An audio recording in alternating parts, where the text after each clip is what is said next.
सावधान, अब बैंक खाताको पैसा खाली हुने पालो हजुरको हुन सक्छ। आज एकजना साथीको बैंक एकाउन्टको पैसा खाली भएछ, अब पालो हजुरहरूको हुन सक्छ। त्यसैले सावधान रहनुहोला।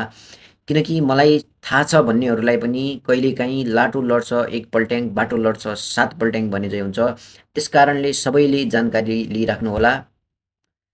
Dear valued customer, your Connect IPS account has been disabled. Please visit here http connectipsverify.com to secure access भन्ने खालको मेसेजहरू यसमा कनेक्ट गर्दाखेरि सेम कनेक्ट आइपिएसको जस्तै पेज खुल्छ। होइन भनेर कसले भन्छ, जतिसुकै बाठो भए पनि यो कुरा स्क्याम हो भन्ने कुरा पत्ता लगाउन सकिँदैन। जब हामीले कनेक्ट आइपिएसमा लगइन र पासवर्ड राख्छौँ, लगइन गऱ्यौँ भने भोलिसम्ममा हाम्रो एकाउन्ट नै खाली हुने पनि हुनसक्छ र यो कनेक्ट आइपिएस मात्रैमा पनि होइन। हजुरहरू भ्रममा नपर्नुहोला। यसै गरी हजुरहरूको ब्याङ्किङ एकाउन्ट डिसेबल भएको छ भनेर मेसेजहरू आउन सक्छ। Mobile banking, internet banking disable भएको भनेर आउन सक्छ।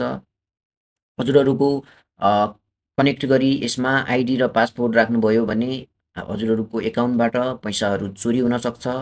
अब के गर्ने त, यस्तो लिङ्कहरूमा हामीले यस्तो लिङ्कहरूलाई हामीले इग्नोर गर्ने, किनकि बैङ्कहरूले तपाईँको एकाउन्ट चाहिँ एक्टिभ गर्नुहोस्, डिसेबल भएको छ भनेर कहिले पनि भन्दैन।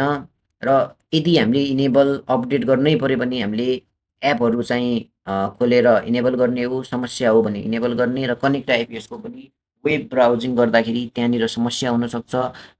र कहिले पनि कनेक्ट आइपिएस कुनै पनि ब्याङ्किङ सेक्टरले तपाईँको एकाउन्ट चाहिँ डिसेबल भएको छ, अपडेट गर्नुहोस् भनेर मेसेजमा लिङ्कहरू दिँदैन। र फोन गरेर पनि हजुरहरूको ब्याङ्किङको पासवर्ड अपडेट गर्नु पऱ्यो, हामीलाई आइडी दिनुहोस्, पासवर्ड दिनुहोस् अथवा ओटिपी दिनुहोस्, अपडेट गर्नुहोस्, सिस्टममा प्रब्लम छ भनेर कहिल्यै पनि भन्दैन। त्यस कारणले गर्दाखेरि यस्ता कुराको पछि नलाग्नुहोला र यो कुराहरू सबै नेपालीमा जानकारी पुर्याउनु एकदमै आवश्यक रहेको छ।